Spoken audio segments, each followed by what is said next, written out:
The Eternal Flame is the third book in the Great Tree of Avalon trilogy by T.A.Barron. It was preceded by Child of the Dark, Prophecy and Shadows on the Stars. The hardcover version of this book was published by Penguin Young Readers Group in 2006. Plot Introduction. Avalon is at the edge of destruction. It seems as if the wicked spirit warlord Retagor has already gained his victory. The ancient tree has but tiniest hope in the young wizard Tamwin, the apprentice priestess Ellie, the fierce eagleman Scree, the graceful elf maiden Brianna, and the allies of Avalon who hope to prevail over Retagor's forces. The fate of Avalon lies in three key battles. One involves defeating an immortal serpent and relighting stars. 1. Destroying a powerful crystal, the Crystal of Vengalano created by Retagor, and one on the plains of Isenwe that will result in the death of many innocent lives. The new wizard Tamwin needs to reach the stars in order to prevail over Retagor and save Avalon. All of the forces of Avalon must unite to save the world from Retagor, just as they once did in Fingiri. Characters. Tamwin, a young man who has for the majority of his lifetime lived in the realm of Ranwan with his adopted brother, Scree. He has suspicions that he might be the Dark Child destined to bring an end to Avalon, as he is 17 years old and seems to think there is a hidden darkness in him. His name means dark flame in the language of the Flamellans, his mother's people. His father is Crystallus, Merlin's explorer son. Although they have never met, Tamwin seeks to follow in his father's footsteps, even before learning of his father's identity. Loves Ellie, Scree, and Eagleboy, having the ability to change between human form and that of an eagle. After his parents were murdered, he is adopted by Tamwin's mother Halona, and raised by her until he is 10 years old, as the mother attempts to teach the two the art of portal seeking, wherein the traveler is teleported through the vascular system of Avalon itself. She is killed by the assassin-like birds called Gulukas. The two boys enter the portal to escape. Tamwin is sent to Olanabram, while Scree returns to Ranwan. The two then spend the next 7 years in search of one another. Illyriana Laylokan Ellie, a young trainee at the Society of the Whole. Her parents were killed in gnome raids. She was herself kept in slavery for the majority of her life, clinging to the only remnant of her parents, a harp made by her father. After escaping shortly before the events of this book took place, she goes to the Drumadian compound to become a priestess, hoping to follow in her father's footsteps. Her memories continue to haunt her, loves Tamwin and is consequently somewhat frustrated by his shortcomings. NUIC Ellie's faithful Marith, one of the diverse creatures voluntarily bound in partnership to Drumadian priests and priestesses. He is an old creature, are often referring to ancient events at which he was present. He is a small pinnacle sprite, a rotund mountain dweller whose color changes according to his thoughts and emotions. He is often sarcastic and impatient, though he is wise and witty. NUIC is said to have been the Marath to rear, daughter of the Drumadian founder, Kulwij, and evil sorcerer who desires to gain totalitarian control of Avalon. He especially hates Merlin and wishes to rid Avalon of that wizard's image. He is shown to be a servant of Retagor. Kulwij is known as White Hands because he hides his battle-scarred body beneath a cloak, allowing only his perfectly white hands to show. His plan involves the creation of a dam by which to capture the water of Giza Crystallia, wherein is Elano enough to make a crystal. He plans then to corrupt the crystal, making it a thing of destruction rather than creation. Having done so, he is reduced to Retagor's second-in-command, though he retains his former manner toward his own minions. Brianna, a young elf from Illyrian who is captured by White Hand's arms master, Harlech. She is forced to work on Coleridge's dam. Later, Coleridge blackmails her into stealing the star Fernley from Scree, who has been its keeper, by threatening the life of her grandfather Tresemere. Bryana obeys, fearing to lose her grandfather. She meets and befriends Shim, a giant who has become dwarf-sized under the influence of a curse. Bryana, having stolen Onili, is betrayed by Coleridge. She later abets the destruction of his dam. Bryana accompanies Ellie on the quest to destroy the Crystal of Vengalano. Rita Gore, a shape-changing, immortal spirit who seeks to dominate all the worlds, emerges slowly into physical form throughout the first two books. He is arrogant, cruel, egocentric, and prone to undervaluing all whom he meets. Supporting characters: Shim, a giant who has been reduced to the size of a dwarf, not once but twice, having grown to giant size in between.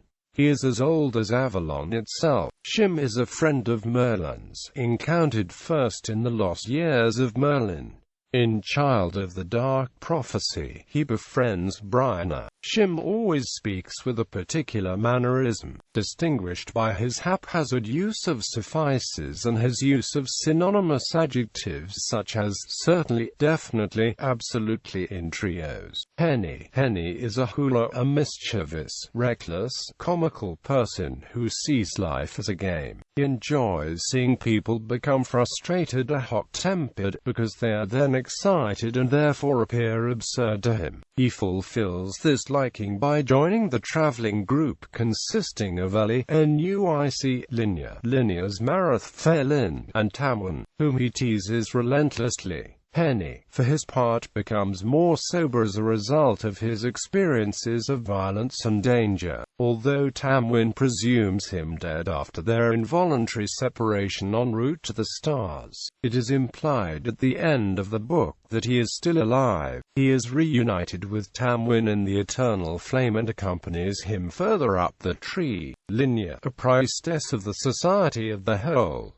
Linya is excessively arrogant, egocentric, and anthropocentric. She torments Ellie constantly and abuses all whom she meets, except the gardener Hanwan Bellamere, who is as anthropocentric as she despite his gentler demeanor. Later, she joins the anthropocentric movement Humanity First, which seeks to impose human rule on all non-human life.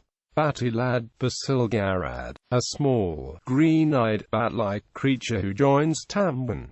Batty Lad is happy-go-lucky, cheerful, and talkative. He speaks very quickly, with a tendency toward colorful language. His origins are implied to be of great significance. Although Tamwin presumes him dead after their involuntary separation en route to the stars, it is implied at the end of the book that he is still alive. In the eternal flame, Batty Lad is revealed to be none other than Basilgarad, the mighty dragon who once carried Merlin to the stars. Repeating this history, Basilgarad carries Tamwin to relight the constellation wizard's staff, so that the doors to Rita Gore's world may be closed. Because Rita Gore has taken dragon's form, Basilgarad fights him directly. Rhiannon, T.A.Barron's reinvention of the Lady of the Lake. Rhea, as she is sometimes called, is vital, optimistic, friendly, humorous, courteous, compassionate, wise, and skilled in magical arts. She is very much in touch with nature, though at times she surrenders to her frustrations. She is Merlin's sister and Tamwin's great-aunt. Crystallis Eopia, though he did not actually take action in the book, Crystallis was often mentioned. Son of the wizard Merlin and dear woman Halia, Crystallis was a great explorer who died on his greatest expedition, the journey to the stars. The Lady of the Lake later revealed to Tamwin that Crystallis was his father. Tamwin finds Crystallis's grave at the knothole. The Lamp Dark, Deathmakol, an assassin and master of disguise. poses as a jester to infiltrate Eli's party, later reveals himself only to seemingly fall to his death. He is later revealed to be alive in the eternal flame, wherein he is truly killed while attacking Kulwich. Holy One, though not named until Shadows on the Stars, he is quite prominent in all three books. Appearing several times, he is a mysterious bard whose knowledge of the status quo far exceeds that which he chooses to reveal. He is notable for his broad, white beard, for his skills of music and poetry, and for the creature called a museo, which dwells in his hat. This creature possesses the most musical voice of all voices in Avalon. He takes part in the final Battle of Avalon, at the end of which he is revealed to be a disguised Merlin. Lou, a young priest from the Society of the Whole. He decides to leave to help Brianna and Shim go to the Humanity First campus to try and prevent the coming war. Lou knew Ellie's father, even traveled with him at times before Ellie's father was brutally murdered in a gnome raid on his house. Lou is third in command at the Society of the Whole, wanting only peace and harmony to all of Avalon. But he knows that is no possible unless the people of Avalon fight for their freedom. He is also selected to be one of the speakers in the parley.